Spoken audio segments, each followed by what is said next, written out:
तो चलिए आज चलते हैं फूलपुर गांव और सुनते हैं एक ऐसी कहानी जो दिल को छू जाती है।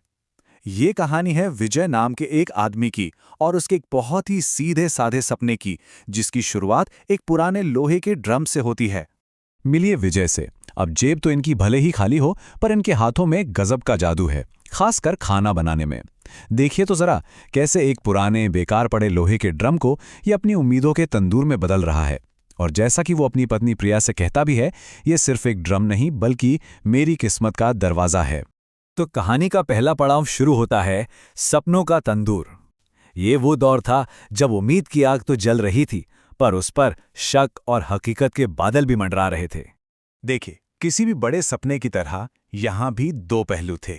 एक तरफ था विजय, जिसका विश्वास आसमान छू रहा था। उसे यकीन था कि उसके चिकन की खुशबू ऐसी फैलेगी कि पैसों की बारिश हो जाएगी। वहीं दूसरी तरफ थी उसकी पत्नी प्रिया, जो हकीकत की जमीन पर खड़ी थी। वो उसे याद दिला रही थी कि पिछली बार जब चाट का ठेला लगाया था तो क्या हुआ था, और उसने साफ साफ कह दिया था अगर इस बार काम नहीं चला तो वो सीधी मायके चली जाएगी। और पहला कस्टमर कौन बनता है? अरे अपना दोस्त जग्गू। चिकन का एक टुकड़ा मुंह में रखते ही जग्गू की तो जैसे आंखें बंद हो गईं। बोला, विजय भाई, ये तो मसालों का जादू है, जादू। लेकिन पैसे देने की बारी आई तो जग्गू भी दोस्त निकला। बड़ी चालाकी से बोला, दोस्त से पैसे लेगा क्या, मेरा आशीर्वाद ही तेरी असली कमाई है। मतलब स्वाद की परीक्षा तो पास हो गई, पर कमाई की फेल। लेकिन जैसा कि हर अच्छी कहानी में होता है, एक विलन की एंट्री तो बनती है।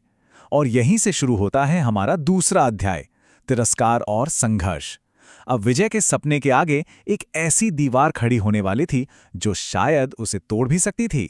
और ये चुनौती बनकर सामने आती हैं हेमा मौसी, गांव की एक जानी मानी और दबंग हस्ती।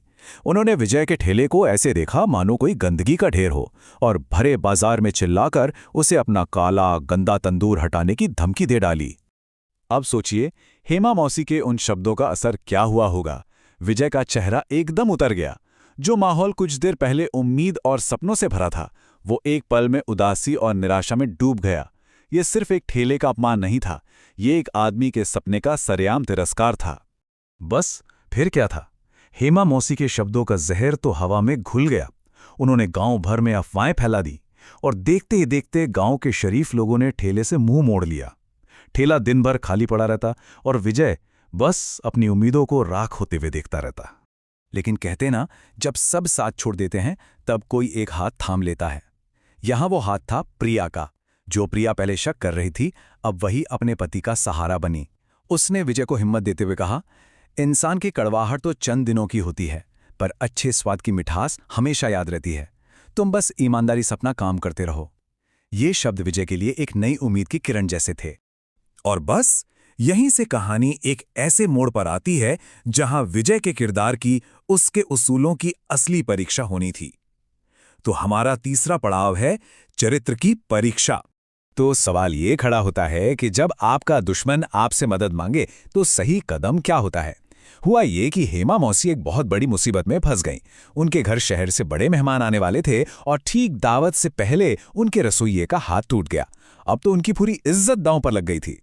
जब कोई और रास्ता नहीं दिखा तो हेमा मौसी हार कर बड़े ही बेमन से विजय के पास पहुंची। उन्होंने विजय को खाना बनाने के लिए कहा, पर साथ में एक चेतावनी भी दे डाली कि अगर मेहमानों को खाना पसंद नहीं आया तो फूटी कौड़ी भी नहीं मिलेगी।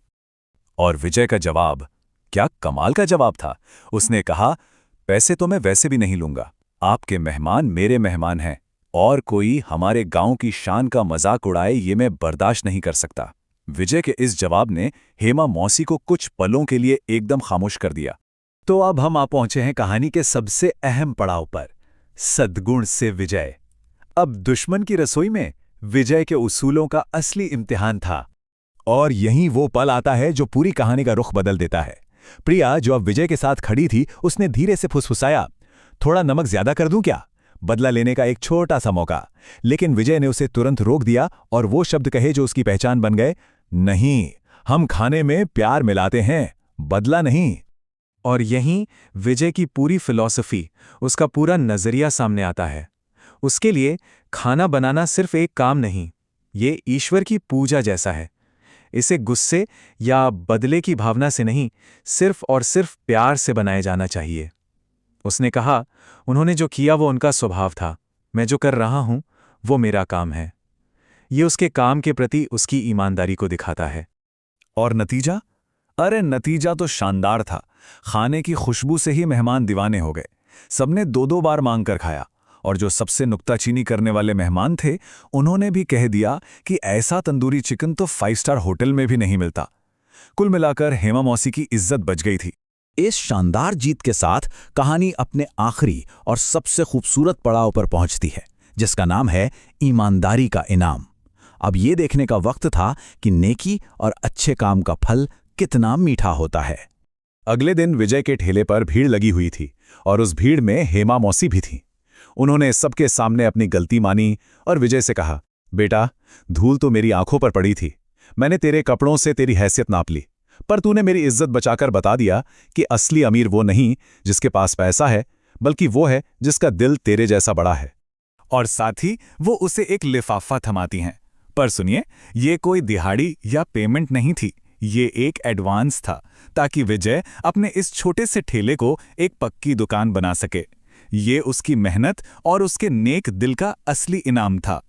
तो इस पूरी कहानी से एक बात तो साफ हो जाती है, इंसान की असली पहचान उसकी हैसियत या उसके कपड़ों से नहीं, बल्कि उसके हुनर, उसकी मेहनत और सबसे जरूरी उसके दिल की साफ नियति से होती है। और आखिर में ये कहानी हमारे लिए एक बहुत बड़ा सवाल छोड़ जाती है कि आखिर किसी भी इंसान की असली कीमत क्या तय करती है, पैसा, रुतबा या कुछ और? ये एक ऐसा सवाल है जिस पर हम सबको कभी ना कभी सोचना जरूर चाहिए।